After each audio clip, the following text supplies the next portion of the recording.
Hey Jammers! Today I'll be going through all the lore and telling the entire story of Jamaa. This year is Animal Jam Classic's 15th anniversary and Playwild's 10th. In this video, I'm not going to combine discussion of the game with the lore and storyline of the world. I like to keep those as separate topics, and so this will be split into two videos, the lore and the culture. Throughout the history of Animal Jam, the books and both games, the official lore has changed or contradicted itself many times. So in this video, I'll be combining the different stories and removing some parts to make one full cohesive story. I don't believe we should just disregard all of the original lore in place of the new story. I'm also taking some creative liberties throughout and adding a little of my own speculation at the end. So this is not a fully accurate or official telling of Animal Jam's lore. I'm just putting together all of the story, outdated or not, so that it makes sense. Feel free to comment your own interpretations of the story. I read every comment. So with that out of the way, let's get into the story of Jamaa. Zeus, the Sky Father, was there before anything. He created the stars, the planets, the whole universe. But he was alone, so he created Mira, the Sky Mother. Together they created the land of Jamaa, full of different environments, plants, and most importantly, all the different animals. Mira and Zeus gifted each species a heartstone. These crystals contain the essence and magic of each animal. Eventually, the Heartstones of Jamaa were protected and kept all together in the Temple of Zeus, and the animals lived in harmony for hundreds of years, building homes, villages, and caring for their environment. But eventually, for an unknown reason, Mira and Zeus separated. Mira cried, and the skies darkened. Her tears fell to Jamaa, and the animals felt her despair. They grew suspicious and began to stop trusting each other. Each species took their heartstones away from the protection of the Temple of Zeus, and hid them in their own villages far away. All the animals abandoned it, and the temple became ruins. Mira's sadness and the hatred between the species combined and grew, creating another dimension, a world of darkness beneath Jamaa. Dark portals between the worlds appeared across Jamaa. They spewed out thousands of phantoms, toxic creatures spreading pollution and darkness everywhere they went, destroying Jamaa's beauty and turning it into a wasteland. Now that they were spread out in small villages, unprotected by the power of all the different species, the phantoms were easily able to capture many heartstones. With each heartstone they stole, the phantoms were able to imprison each species within their heartstones. Eventually, only 6 species remained, the rest captured by the phantoms. They realized how much better things were when they worked together, and gathered at the lost Temple of Zeus again, bringing their heartstones. Mira and Zeus saw what happened to Jamaa without their unity, and came together again to choose the Alphas, leaders from each of the 6 remaining species, given the task to bring the citizens of Jamaa back together, and use their combined power to defeat the phantoms and save the animals that were lost. They chose each alpha to have different strengths that could work together. They chose Liza, the trusting and compassionate panda explorer, Cosmo, the timid koala with a love for plants and nature, Greeley, the lone wolf obsessed with researching the phantoms, Graham, the genius monkey who is always creating new inventions, Sir Gilbert, the noble tiger warrior set on defeating the phantoms, and Peck, the energetic bunny, an artist and the moral support of the team. Mira and Zeus built the Alphas a headquarters in the trunk of a gigantic tree, the Alpha's Hollow. They gave each of the Alphas special jewels, the Alpha Stones. These stones had magic abilities that would make them immortal and help them in the fight against the phantoms. The Alphas worked hard to complete their battle plan, learning more about the phantoms every day. The phantoms are a hive mind, communicating through signals. While most phantoms can only use basic signals, some are more powerful and can even communicate with the animals. The strongest phantoms have the most powerful signals, which they can use to control lower phantoms. When a powerful signal is being sent out, lower phantoms can't control their thoughts and actions. There are many different types of phantoms, and it's still common for new forms to be found to this day. The more important phantoms, though, are the Phantom Kings, and the most powerful and largest of all, the mother of all phantoms, is the Phantom Queen. The Phantom Queen's goal is to wipe out all of Jamaa and become its ruler.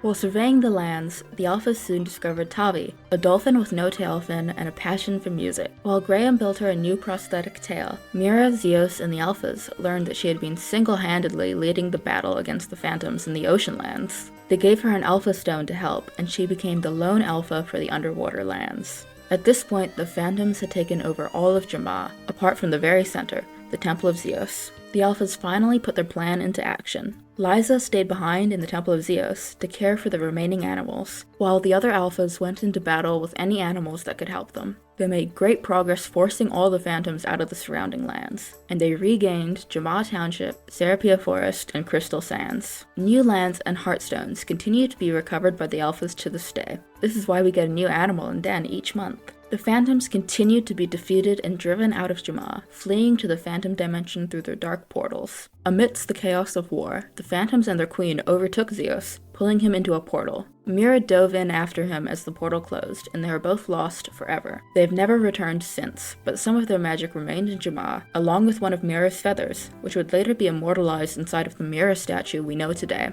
Long before the time of the Alphas, there were other protectors of Yxmall, known as ancient heroes. They are often mistakenly called Alphas, but they actually have no association with them. These heroes were not Alphas, but regular animals whose stories have been lost to time. There are only a few heroes we have written records of. Their names are Star, Fang, and Juno. Their home was the small village of Belush, found near Appendale. Belush was home to the heartstones of animals thought long extinct. In this case, saber-tooths and direwolves. While Fang and Star were out traveling with their packs, Phantoms invaded Belush, and the powerful ancient hero Juno, an Arctic wolf who lived amongst them, stayed to defend the land. Juno used their power to seal away Belush and the direwolf heartstone, sacrificing themselves in the process. Juno was trapped within the stone walls of the temple for eternity. Juno made sure the land would stay sealed until the saber-tooth heartstone was returned, but tragically, Fang and Star never came back. Their heartstone would not be returned until recently, in the time of the Alphas. After the battle, the threat of the Phantoms became minimized, with their power only surging once a year during the Night of the Phantoms. With the majority of the Phantoms driven out of Yxmall, the Alphas slowly worked to recover more lands, driving out the Phantoms and making the land safe for jammers to visit again. They recovered Coral Canyons, Mount Chevere, and Appendale. In the ocean, they recovered Bahari Bay, Crystal Reef, Deep Blue, and Connie Cove. Animals became safe enough from the Phantoms to go traveling for long periods of time. This is why some animals aren't available all year round. To help in the ongoing fight against the Phantoms, the Alphas opened the Adventure Base Camp and began to train jammers to defeat Phantoms themselves. Soon after, Kimbara Outback was recovered from the Phantoms due to the efforts of Cosmo. During this time, Cosmo also cultivated a new plant, the boomseed tree. The spiky boom seeds would explode on impact and became a powerful weapon against the Phantoms, used by Alphas and jammers alike. After a short period of peace, suspicions arose about Greeley, due to his absence as a volcano showed signs it would erupt, endangering Yxmall. The Alphas and jammers went to work to fight the Phantoms within the volcano, but they soon discovered that Greeley was actually one step ahead of them, with his own secret lair in the caverns of the volcano. Greeley was able to use his power to delay the eruption, saving Yxmall. Greeley wasn't seen for a while after the incident in the volcano, and as the Alphas searched for him, doubts spread about Greeley's loyalty again as they found clues he could be working with the Phantoms. But the rumors were quickly dispelled again when they found him imprisoned by the Phantoms and freed him. Greeley isn't even my favorite Alpha, but it's so frustrating. Soon after, the Alphas tackled the Phantom Badlands, using Mira's feather to restore the land and undo the Phantom's damage. After the surrounding land was cleared, the Phantom Fortress, a walking battle center for the Phantoms, was stuck in its place, with the Phantoms frantically working to get it on its feet again. This was the perfect time to strike, to disable the fortress and stop any further destruction before it marched towards Yxmall. Sir Gilbert rallied his tiger troopers, while Cosmo kept the fortress in place with vines. It was then time to storm the fortress. Jammers infiltrated the fortress, disguised as Phantoms, with the use of the Phantomizer machine inside. They rescued the animals the Phantoms had trapped, and shut down the fortress's engine, destroying it forever. In 2017, due to a solar eclipse, the Lines of Power were activated, cracking through the ground of Yxmall. The Lines of Power are an ancient force that flow under Yxmall, that can be used for good, or manipulated for evil. Eventually, the Lines of Power converged beneath Club Geo's, destroying it and leaving it in ruins. The new Alpha headquarters was built in its place, allowing jammers to create packs in the name of the Alphas. The solar eclipse also affected the ruins of the Zeus statue in the lost Temple of Zeus, repairing it and revealing the entrance to the Forgotten Archive. The archive was a collection of Zeus's very own documents, providing us with lots of information. As mentioned earlier, the land of Belush was only rediscovered when the Alphas brought the saber-tooth heartstone to its outskirts. This is when we learned about the previously mentioned ancient hero, Juno, who will be relevant again later. Soon after the eclipse, the caged Phantom in the Wild Explorer's tent escaped and built a portal to return to the Phantom dimension. There was a long countdown to when it would open, and when it did, it was locked, but jammers figured out the secrets needed to enter: a Phantom disguise and a special sequence of actions. And I'll have you know, I was there when it opened and was the first jammer in my server to figure out the Open Sesame step. Inside the Phantom dimension, jammers could earn Phantom tokens and trade with Phantom merchants for unique items and potions made by the Phantoms. During this time, Cosmo had worked with Peck to make a new variant of the boom seeds to use in the Phantom dimension, called paint seeds. They're exactly the same, but they explode with colorful paint, kind of like a paintball. Not long after, the volcanic island of Mokuahi was recovered from the Phantoms, allowing jammers to trade with the local Arctic wolf, Leilani. At the next Night of the Phantoms, rifts to the Phantom dimension were opened up across Jama, consuming it in darkness. Jammers were able to use the paint seeds to slowly close the rifts. But once the rifts were destroyed, the Phantoms stole Sir Gilbert's map, an artifact from the Alpha headquarters, but it was eventually reclaimed with help from jammers' pets. The next year the Phantoms invaded, they caused seismic activity, centering in on Appendale, which was later identified as a prehistoric nesting site. With Graham's help, jammers were able to excavate fossils and prehistoric eggs, which could be hatched into extinct archosaurs, first including the Brachiosauruses, Pteranodons, and Triceratops. The fossils also included dark fossils and soulite stones, later identified as housing dark side and light side energy respectively. Discovering the soulite stones, a lot like with the Sabertooth Heartstone, uncovered the ancient land of Mesoterra, neighboring Belush. Mesoterra was home to more prehistoric archosaurs, and was kept as a haven for them, but eventually became accessible to all animals in recent times. Early the next year, the iconic mirror statue was stolen by the Phantoms and placed in the Phantom dimension. It was discovered that the Phantoms were harnessing the power of the mirror feather within it, making corrupt apparitions of the statue appear in Jama. Once they were defeated, the power of the feather was fractured, scattered across the land inside of crafting crystals that can be found growing underground all across Jama. The colorful crystals could be used by jammers to materialize unique items, with the help of the raccoon Hugh. You get it? Hugh? Like, Hugh. In the middle of the year, Phantoms tried to invade Mesoterra, but the Archosaurs used paint seed cannons to fight them off. The Phantoms were really at it that year, and great amounts of dark-side energy converged in Mount Shavir, and the ice finally broke, revealing the Phantom Ice Caverns, a large, ancient cave system where a giant ice phantom had been slowly growing. Jammers were eventually able to defeat the giant phantom, but there was still something curious about the cavern. Statues of Juno, the ancient hero, were found frozen inside the ice. The next year, the Phantoms used dark side energy to control the lines of power again. This time, they used the lines of power to restore Club Geos and relocate the Pillow Room, but later they attempted to destroy the Alpha headquarters. This is when the Jammers and Alphas learned about the light side and dark side powers that affect Jama. Graham built the Light Accelerator, which could channel both light side and dark side power to combat the Phantoms. And the light side vs dark side battle began, with Jammers and Alphas both disagreeing and taking sides. In the end, light side won, and Greeley was angry that the other Alphas had dismissed the dark side's power. Greeley then resigned from the Alphas and vanished entirely. In the meantime, while light side power surged, Peck reported a mysterious presence working alongside her. The Phantoms targeted the Zeo statue next, and Jammers used the Light Accelerator again to defend it. And it was revealed that alongside the Forgotten Archives, the caverns beneath the Zeo statue were home to Crystallis, a mysterious underground land full of crystals. Graham and Peck soon discovered the crystals growing in the walls could be turned into wishing coins, mysterious tokens that could be dropped into the wishing well to grant Jammers wishes, bringing to life mythical animals like unicorns and dragons.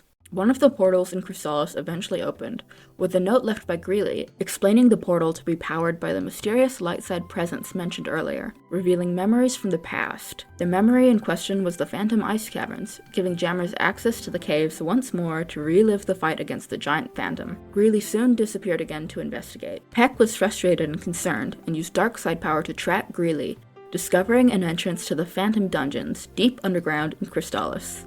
And she followed after Greeley. We learned a lot from the dungeons, including the fact that using dark side power can slowly corrupt animals. And we also discovered some new types of phantoms. While exploring, scraps of Peck's notes were found as she delved deeper into the dungeons. But one note wasn't from Peck, but from someone else who had been there even before her or Greeley. Peck became warped by her feelings and delved so deep into the dungeons that she became trapped in the dungeon heart. The dark side powers used her wishes for Greely's return to create a fake Dark Greely clone in the dungeons. Jammers worked to free Peck by using dark seeds to draw out the corruption from a portal to the dungeon heart. In a great burst of light side, Greely was able to break through the final layer and bring Peck home. Greely later revealed the burst of light side energy to be from the ancient hero Juno. It's been months since I started writing this script, so we've gotten some new information which I'll add in now. The thylacines, a new extinct animal in Juma, were sent through time by Juno's light side power. The thylacines say Juno sent them forward to protect them from a phantom threat. I love how this kind of mirrors real life, because in reality, thylacines were hunted and driven to extinction by humans, and as we know, the phantoms are parallel to humans and their destruction on the environment. Back to the new information. A message Juno left with the thylacines implies that Juno was chosen and granted their power, but we don't know who granted this power yet. And the most exciting thing, which was just added as I'm writing this, is the alphas are trying to bring Juno into the present with the memory portals in Crystallis. So we might get to see Juno alive in-game soon, which is absolutely crazy. Right now there are also puddles of phantom goop across Jama, and in the phantom dimension they have dark crystals growing around them. And there are new phantom messages in the phantom dimension that imply the phantoms are trying to break the barrier between worlds. This is probably all foreshadowing for this year's Night of the Phantoms. One thing that caught my attention though is one of the messages mentions a stone, and we don't know what this stone is yet, so I'm curious to figure that out. Okay, now it's time for my thoughts on the future and my speculation, Julian 2 style. Just spitting out my thoughts in no particular order. Basically all about Juno. Due to the light side versus dark side event, we know that the lines of power can relocate things, and during this time, one of Greely's notes said that the Juno statue's presence had changed, and it feels like their spirit has moved. It was previously a thing that the Juno statue was Juno themselves turned to stone. So clearly, due to the lines of power, Juno's spirit was moved out of the statue. We already know the light side presence Greely and Peck have referred to is Juno, or Juno's spirit, and they are thought to be lost in the dungeons. So Juno's spirit has been moved not only through space, but time as well. Also, remember how the Alphas opened up a new entrance to the Phantom Dungeons in Mesoterra, aka right next to Belush, where the Temple of the Ancients is located? Juno was sealed in the Temple of the Ancients, and is now in these dungeons. I believe the Phantom Dungeons and the Temple of the Ancients are one and the same. They are absolutely connected. I think the dungeons are spread underneath all of Jama, and they used to be connected to the temple before it being taken over by phantoms. The dungeons are clearly an ancient structure just like the temple, and they even look very similar. So I think they were built by the same ancient society that Juno lived in. And as we know, Juno is not an alpha, but does have great power, which we now know to be light side power. And I really like this revelation, because Juno's story makes so much more sense now. And another thing I'd love to mention is that Juno is canonically non-binary, and I kind of love how this mirrors real-life archaeology. It has been found that many cultures, throughout far ancient history, recognized a third gender role, occupying a space between women and men, treated in their societies as neither or both. I love to think about how people of the distant past weren't all that different to us, and it's the same in Jama. Alright, I think I've covered all the important parts of the lore. If there's something important I left out, comment down below. And if you love Animal Jam like me and want to see more Animal Jam content, please subscribe. I'm getting really close to 5,000 subscribers, which has always been my dream goal. I also want to take this moment to promote two other creators, yxmall and Dynamite. They both regularly make super professional and fun videos, with Dynamite having insanely professional editing, and Milk doing crazy giveaways, and she's just so sweet, go subscribe. Both their YouTube channels are relatively new and super underrated. I'll link them in the description so you can go subscribe and watch their videos next. Thank you so much for watching. If you made it all the way to the end, comment with a bunny emoji and I'll like your comment. Bye, Jammers!